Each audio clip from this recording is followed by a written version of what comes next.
Assalamualaikum warahmatullahi wabarakatuh. Perkenalkan, nama saya Amri Setiawan, guru SDIT Atoba. Hari ini saya akan mereview buku yang berjudul Terapi Pikiran Bahagia yang ditulis oleh Oktastika Badai Nirmala yang diterbitkan oleh Erlangga. Di dalam buku ini nanti akan berisi tentang apa itu bahagia, mengapa harus bahagia, bagaimana cara bahagia, dan tips bagaimana cara bahagia. Buku ini ditulis dengan bahasa yang mudah kita pahami. Buku ini juga diambil berdasarkan pengalaman pribadi penulis. Penulis juga membebaskan kita berpendapat sendiri dalam buku ini. Kemudian saya akan sedikit membahas tentang isi buku ini.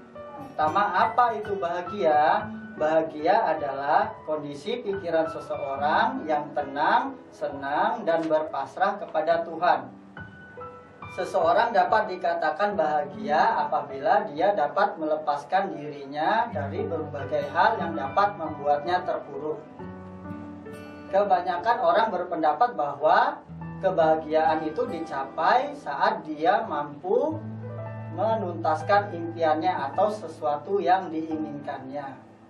Bahagia itu ada dua. Yang pertama, bahagia bersyarat. Yang kedua, bahagia tidak bersyarat. Bahagia bersyarat adalah kebahagiaan yang didapat dengan syarat-syarat tertentu.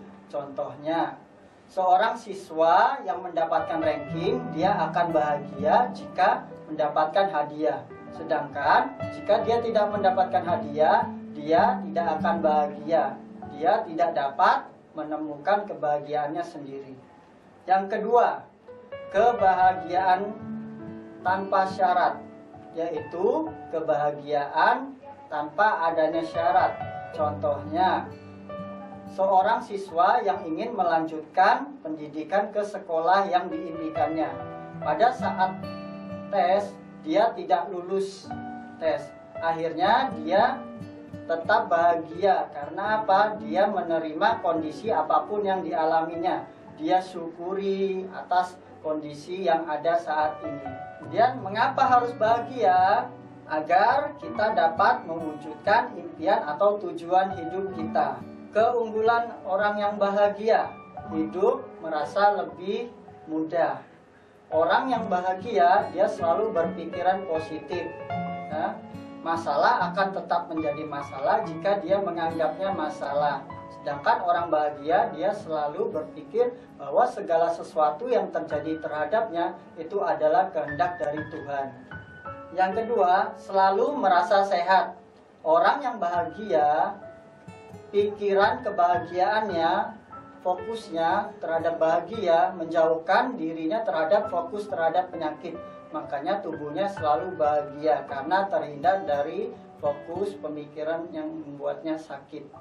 Yang ketiga, dikelilingi oleh orang-orang yang bahagia. Orang baik akan dikelilingi oleh orang baik. Orang biasanya bergaul bersama orang-orang yang memiliki kesamaan. Itu juga orang bahagia, dia akan berteman dengan orang yang bahagia. Kemudian, penderitaan orang tanpa kebahagiaan. Yang pertama, hidup terasa sulit. Orang yang tidak bahagia, dia menganggap bahwa dirinya itu adalah orang yang gagal. Selama hidupnya, dia menganggap hidupnya itu hanya sia-sia. Berbagai kesempatan yang datang kepadanya dilewatkannya begitu saja dan dia terus meratapi nasibnya. Yang kedua, mudah terserang penyakit.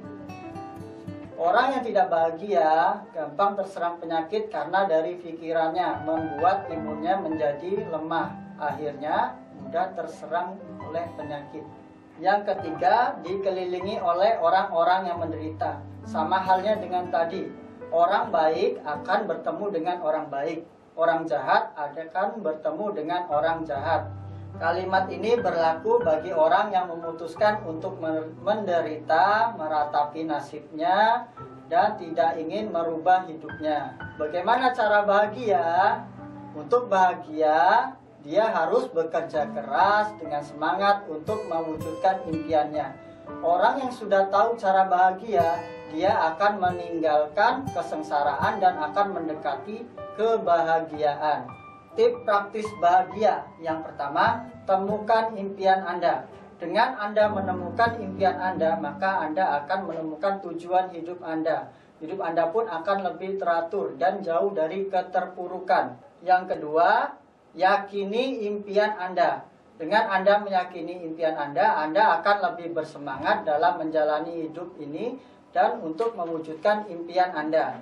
Yang ketiga, take action, yaitu dengan langsung melakukan tindakan untuk mewujudkan impian-impian Anda.